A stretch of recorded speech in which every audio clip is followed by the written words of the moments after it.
كاب إريتريان ميديا نيتورك نزعلت تدالو زينان هو فلما أرستاتو عسرا سنة مع السماطات إرترا بلع الحبن تذكيرا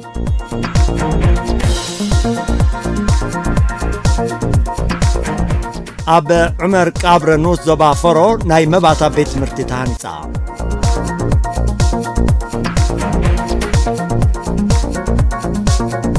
أب زو ماكل بمخنيات مع السماطات لكسدم تخايدو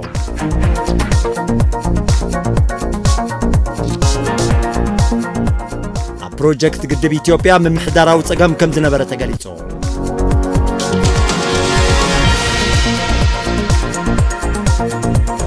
أب قبتي بزحي بكورونا فيروس تلفصبات لعلى 5 شح بتحو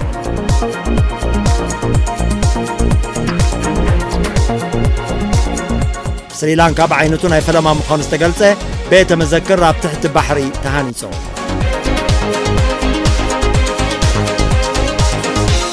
چاینا نه خلای گزیر نسترای لبدا کرونا فیروس کم استقطعترتو افریقا زردوري قبصه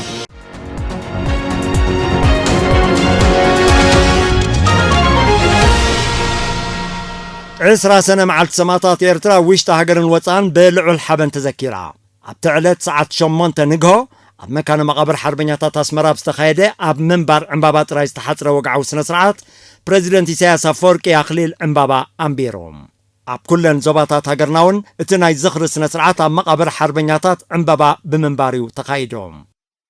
اب تعلت لك ساعة حدد حرقة المسكونة دما اتلمود بدمس حفاش إرتران إيري تيفن بقد تاستمرحه ويشتا هاجرن وطان زنوبر زيقاتات اب ببيتهم كوينوم زي تساتفون بحلنا من سماعتاتهم زرخبولون حبراو ناي حدد ناي زخر السماعتات مدب تسلاسيلهم حسرت 9 سنة مشت هزبين تبهاجراو او واحد شماغل بعلات زوصه نقطعتات محبراو مفنتات اب قمت ذاته مدب بمخبار اب بيتو شمعه بمولع سماعتاتو كذكرام سيوم إيري تيفن دمص حفاش إرتران 19 سنة ملوء مدباتن نبزع عزز تعلتن رزين ترجمان بمقنع بمتحبار منيستر زينا منيستر مكلخال كوميشن باهلن سبورتن بيت صحفات إيميغريشنن زيقلنتن بوليس هماماتن من محدار زوا ماكلن استسنادوه سنداو فيلمتات دراماتاتن طعم زيماتاتن زتقلل تحسوتات فنيان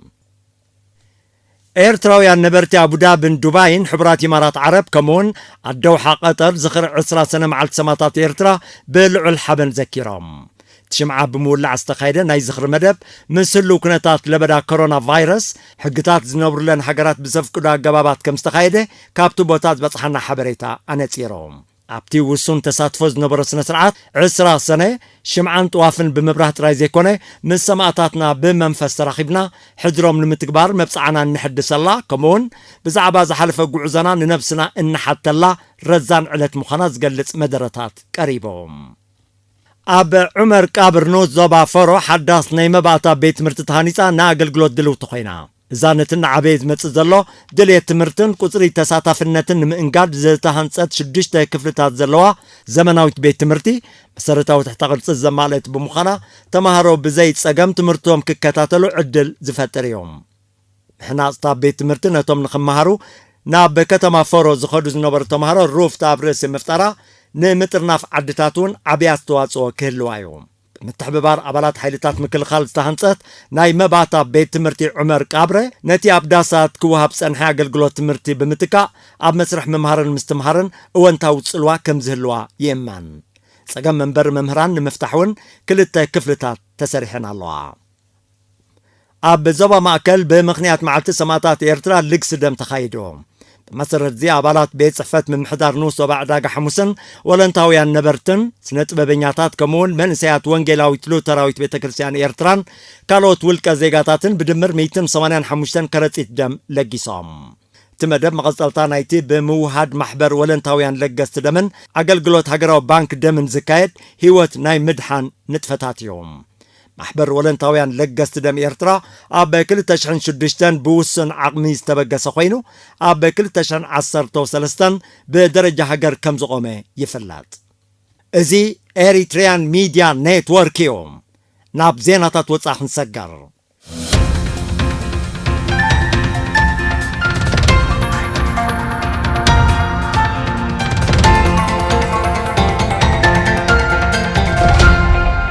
ካብ መጀመርቱ ኣብ ፕሮጀክት ህዳሴ ግድብ ኢትዮጵያ ዝነበረ ምምሕዳራዊ ፀገም ኣብቲ ስራሕ ዘይተደለየ ክሳራን ምንዋሕ ግዜን ከም ዘስዓበ ኣማኻሪ ሚኒስትሪ ማይ መስኖን ፀዓትን ነበር ኣቶ ሞቱማ መቃሳ ገሊፆም እቲ ፕሮጀክት ቅድሚ በዚ ሕጂ ዘለዎ ኣገባብ ዳግማይ ምውዳቡ ብቦርድ ይመሓደር ምንባሩ ድማ ገሊፆም ነቲ ፕሮጀክት ዘመሓድር ዝነበረ ቦርድ ዝለዓለ ስልጣን ስለ ዝነበሮ ሚኒስትሪ መሬት መስኖን ፀዓትን ነቲ ፕሮጀክት ምክትታል ኣቋሪፁ ምንባር እዩ ኣቶ ሞቱማ ዝገለጽ ነቲ ዝምልከቶ ሚኒስትሪ ብምጥሓስ ድማ ፀብጻብ ብቐጥታ ናብ መንግስቲ ይፅሕፍ ነይሩ ኢሎም ብሰንኪ እዚ ናይ ሓሶት ፀብጻብ ናብ መንግስቲ ይለኣኽ ምንባሩ ኣቶ ሞቱማ ጠቒሱ ኩባንያ ሜቴክ ኣብቲ ፕሮጀክት ምስታፉ ነቲ ስራሕ ንድሕሪት ከም ዝጎተቶ እዩ ዝገለጽ ምስ ምምፃእ ቀዳማይ ሚኒስተር ዶክተር አብይ አሕመድ ነዚ ፕሮጀክት ካብቲ ዝነበሮ ምምሕዳራዊ ፀገም ብምውፃእ ኣብዚ ደረጃ ምብፅሑ ከዓ ዓብይ ስራሕ ከም ተሰርሐ እዩ ኣቶ ሞቱማ ዘነፀር ኢትዮጵያ ንዝተፈላለዩ ልምዓታዊ ፕሮጀክት ዝውዕል ናይ 250 ሚልዮን ዶላር ናይ ልቃሕን ሓገዝን ስምምዕ ምስ ዓለማዊ ባንክ ተፈራሪማ ነቲ ስምምዕ ሚኒስተር ፋይናንስ ኢትዮጵያን ወኪል ዓለማዊ ባንክ ኣብ ዞባ ቀርኒ ኣፍሪካን ብመገዲ ቪድዮ ኮንፈረንስ ከም ዝፈረምዎ ተገሊፆም ካብዚ ገንዘብ እቲ 125 ሚልዮን ዶላር ብመልክዕ ልቃሕ ዝተረፈ ድማ ብሓገዝ ዝተዋህበ ኮይኑ ኣብ ምምሕያሽ ኣገባብ ምሕደራ ምክልኻል ለበዳ ኮሮና ቫይረስን ካልኦት ሃገራውያን ፕሮጀክታትን ከም ዝውዕል ተፈሊጡሎም ሓይልታት ኣየር ሩስያን ኣሜሪካን ናብ ዘይተደለየ ረፅሚ ከይኣቱ ዘስግእ ኮይኑ ከም ዘሎ ወታደራውያን ተንተንቲ የጠንቀቑለዎም ዝተሓበረ ሓይሊ ኣየር ሩስያ ኣብ ወሰናስን ዶባት ምብራቃዊ ጫፋት ሃገሩ ንዝዘንበያ 2 ቢ52 ዝዓይነተን ዝተራቐቐ ዓርሞሽሽ ነፈርቲ ኣሜሪካ ብምዕጋት ከም ዘሳጎገ እንድሕር ምግላጽ እዮም ሓይሊ ኣየር ሩስያ ብዘውፅኦ መግለፂ ነተን ኒውክለሳዊ ቦምብ ናይ ምስካም ዓቕሚ ዘለዎ ነፈርቲ ኩናት ኣሜሪካ ንምስጓግ ሱ35 ሱ31 ከምኡውን ሱ30 ዝዓይነተን ዘመናውያን ነፈርቲ ኩናት ከም ዘዋፈረ የፍሊጦም ቅድሚ 2 መዓልታት እውን ሓይሊ ኣየር ኣሜሪካ ኣብ ወሰናስን ዶባት ሃገሩ ንዝዘንበያ ዓበይቲ ናይ ደብዳብ ነፈርቲ ሩስያ ብምዕጋት ከም ዘሳጎገን ምግላጹ ይፍላጥ እዚ ብሓይሊ ኣየር ክልቲኣተን ሃገራት ዝተወስደ ስጉምቲ ናብ ዘይተደለየ ረፅሚ ከየእትወን ዘስግእ ምዃኑ ተንተንቲ ይሕብሮም ኣባላት ናይቲ ኣብ 2016 ምስ መንግስቲ ኮሎምቢያ ስምምዕ ሰላም ብምኽታም ዕጥቁ ዘውረደ ተቃዋሚ ጉጅለ ፋርክ ዝነበሩ ምዃኖም ዝተገልጹ ዕጡቃት ተጨውዮም ጆሆ ተታሒዞም ዝጸንሑ ክልተ ወጻእተኛታት ዝርከቦም 6 ሰባት ኣብዚ ሳልስቲ እዚ ብዝተኻየደ ወታደራዊ ስርሒት ናጻ ከም ዝወፁ ሓይልታት ጸጥታ ኮሎምቢያ ሓቢሮም እቶም ሓደ ስዊዘርላንዳውን ሓደ ብራዚላውን ዝርከቦም ሰባት ኣብ መፋርቕ ዝሓለፈ ወርሒ ሚያዝያ ድሕሪ ምጭዋዮም ዳሃዮም ጠፍዩ ምጽንሑ ሰብ መዚ ኮሎምቢያ ገሊፆም ወታደራዊ ስርሒት ኣብ ሸነኽ ደቡባዊ ምዕራብ ሃገር ኣብ ዝርከብ ዞባ ካውካ ከም ዝተኻየደ እቶም ሰብ መዚ በተወሳኺ ሓቢሮም እቶም ጉጅለ ፋርክ ንልዕሊ 50 ዓመታት ኣንጻር መንግስቲ ኮሎምቢያ ድሕሪ ዘካየዶ ደማዊ ቃልሲ ኣብ 2016 ብዝተበፅሐ ስምምዕ ሰላም ኣባላቱ ዕጥቆም ኣውሪዶም ብምትሕብባር ሕቡራት ሃገራት ናብ ንቡር ሰላማዊ ህይወት ከም ዝምለሱ ከም ዝተገብረ ይዝካር ነቲ ስምምዕ ሰላም ዘይተቐበልዎ ገለ ካብ ላዕለዎት መራሕቲ ናይቲ ዕጡቕ ጉጅለ ግን ብረቶም ካብ ምውራድ ብምሕንጋድ ገና መጥቃዕትታትን ጭውያን የካይዱ ከም ዘለው ይግለጽ መንግስቲ ኮሎምቢያ ነቶም ዕጥቆም ካብ ምውራድ ዝሓንገዱ ከም ሽበራውያን ብምግላጽ ኣንጻሮም ዝቐንዑ ወታደራዊ ወፍሪ የካይድ ከም ዘሎ እዩ ዝሕበር ኣብ ስሪላንካ ብዓይነቱ ናይ ፈለማ ምዃኑ ዝተገልጸ ኣብ ትሕቲ ባሕሪ ዝተሃንጸ ቤተ መዘክር ተመሪቑ ኣገልግሎት ክህብ ጀሚሩ እቲ ኣብ ወሰናስን ከተማ ጋሌ ብ15 ሜትሮ ዝዕምቀቱ ብሓይሊ ባሕሪ ስሪላንካ ዝተሃንጸ ቤተ መዘክር ናይ ጥልቀት ልብሲ ወዲኻ እትዕዘቦ ክኸውን እንከሎ ብቐንዱ ምስ ባሕሪ ንዝተኣሳሰር ታሪኽ ሃገር ዘንጸባርቕ ዓበይትን ንኣሽቱን ቅርጽታት ዝሓቆፉ እዮም ሓይሊ ባሕሪ ስሪላንካ እቲ ቤተ መዘክር ብሰንኪ ኮሮና ቫይረስ ተዳኺሙ ዘሎ ጽላት ቱሪዝም ስሪላንካ ምብርባር ልዑል እጃም ክጻወት ትጽቢት ከም ዝግበር ኣፍሊጦም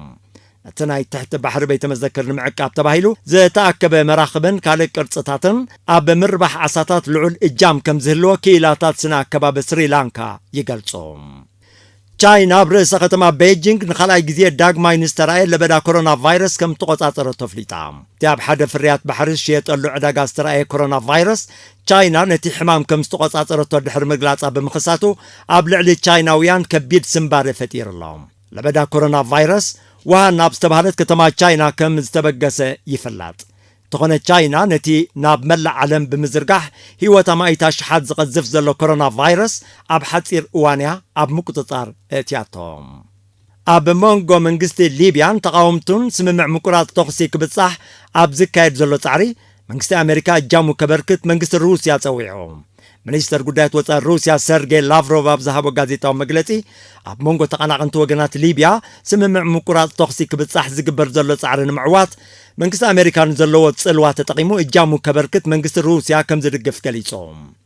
ኣብ ዝሓለፈ ሰሙን ብሕቡራት ሃገራት ተወዲቡ ኣብ ከተማ ጄኔቫ ዝተኻየደ ዝርርብ ብዘይ ፍረ ከም ዝተበተነ ኣብ ዝግለጸሉ ዘሎ እዩ መንግስቲ ሩስያ ነቲ ጻውዒት ዘቕርብ ዘሎ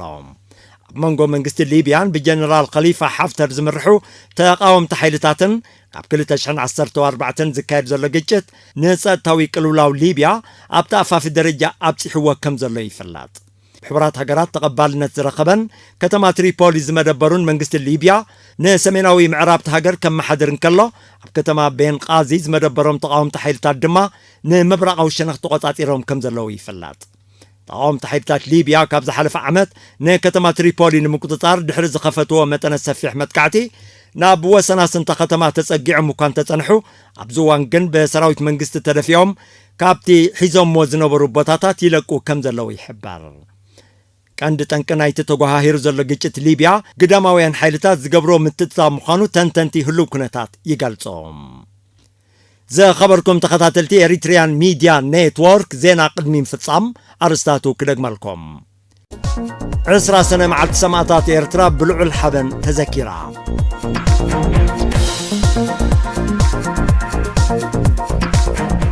ኣብ ዑመር ቃብረ ንኡስ ዞባ ፈሮ ናይ መባታ ቤት ትምህርቲ ተሃኒጻ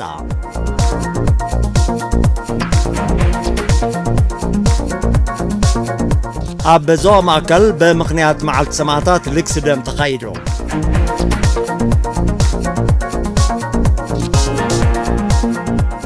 ኣብ ፕሮጀክት ግድብ ኢትዮጵያ ምምሕዳራዊ ጸገም ከም ዝነበረ ተገሊጹ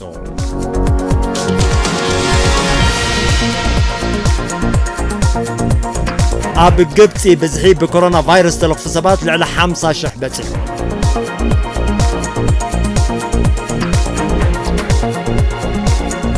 ስሪላንካ ብዓይነቱ ናይ ፈለማ ምዃኑ ዝተገልጸ ቤተ መዘክር ኣብ ትሕቲ ባሕሪ ተሃኒጹ